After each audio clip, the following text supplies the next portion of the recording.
One of the most influential schools of architecture and art of the 20th century was founded in Moscow in 1920. The VKhuTeMas school is perhaps less known today, largely because it disappeared after only 10 years of existence under Stalinist repressions. But despite its short existence, the VKhuTeMas school designed the image of the communist regime, from architecture to furniture to workers' uniforms, and for a short period of time shook the ideological barriers of the Bolshevik state. In just 10 years, the VKhuTeMas school represented the utopia, but also the illusions of the communist world. I invite you to discover together the history of the most influential Russian art school, to discover its contradictory legacy and how communism evolved in its early years from a violent revolutionary project to a seductive avant-garde project. Welcome to Architecture Beyond the Facade.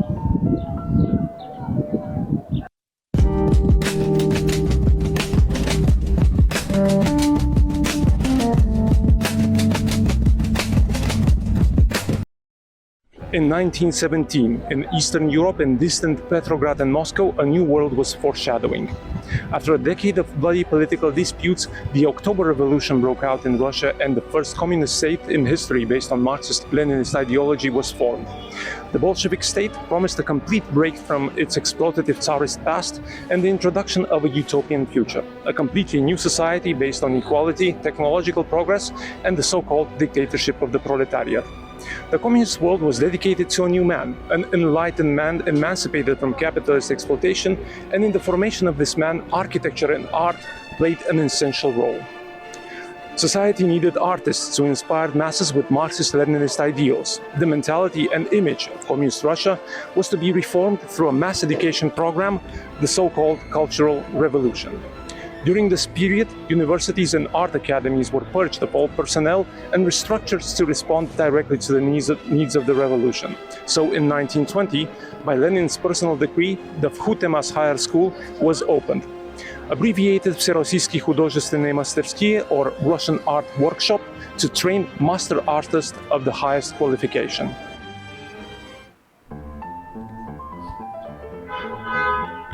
The school distinguished itself immediately with its original educational and organizational model. In its first years, the school was open free of charge to all those who wanted to pursue a profession in art, even without entry exams. The school had 100 faculty members, and from the first year of its opening, an impressive number of 2,500 students from all social categories enrolled. VKhuTeMas had the ambitious mission of reinventing art. The old bourgeois and decorative art was abandoned in favor of the new and applied art.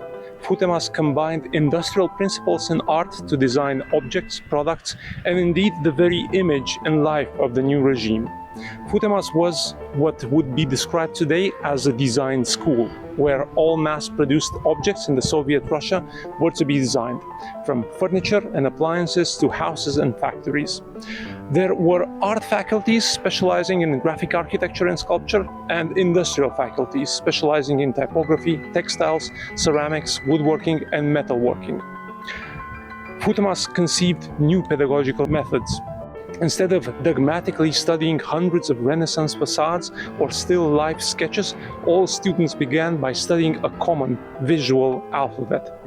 New subjects such as space, volume, color, textures were taught, designed to train perception and creativity.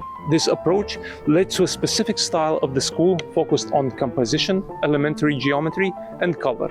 Thus, the obscure field of high art was transformed in a pedagogical system capable of being taught at mass level.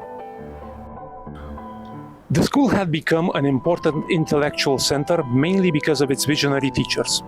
VKhuTeMas teachers were adherents of radical artistic movements, the so-called avant-gardes, who protested against everything traditional and sought the expression of the technological and industrial future. Inspired by Western trends such as futurism or cubism, VKhuTeMas teachers coordinated projects ranging from institutions to cities in space and individual flying machines. The workshops became places of heated debates between its star teachers, such as Vasily Kandinsky, Kazimir Malevich, Alexander Rodchenko, or Vladimir Tatlin. Today, the school is associated with its main artistic legacy, Constructivism.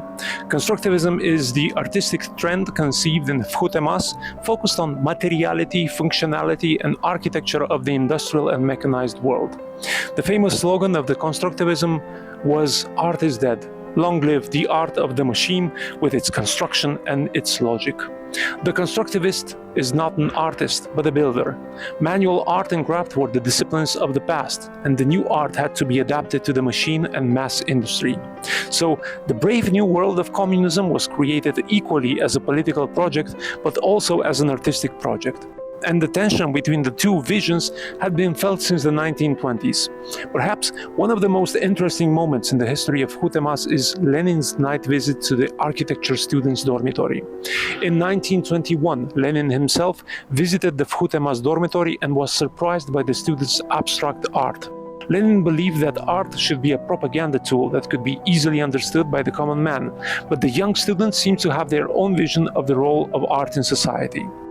During his visit, Lenin asked the students, "Well, what it is that you do at the school then? Fighting the futurists, I suppose?" Why no, Vladimir Ilyich. We are all futurists ourselves. Oh, is that so? I've read very little on this matter. I absolutely must read up on it. I really need to debate you on this. We will provide you with the literature, Vladimir Ilyich. We are certain that you will become a futurist too. It's impossible that you would stand for that old rotten junk, especially since the futurists are, for now, the only group marching alongside us. Well, now I'm practically afraid to argue with you. There's just no handling you, but I will do some reading and then we shall see. The influence of VKhuTeMas had begun to be observed even in the European capitals. As Europe emancipates itself from monarchical regimes, radical left movements become more and more popular. VKhuTeMas becomes a model and a close collaborator of another art school similar in vision, the renowned German Bauhaus school.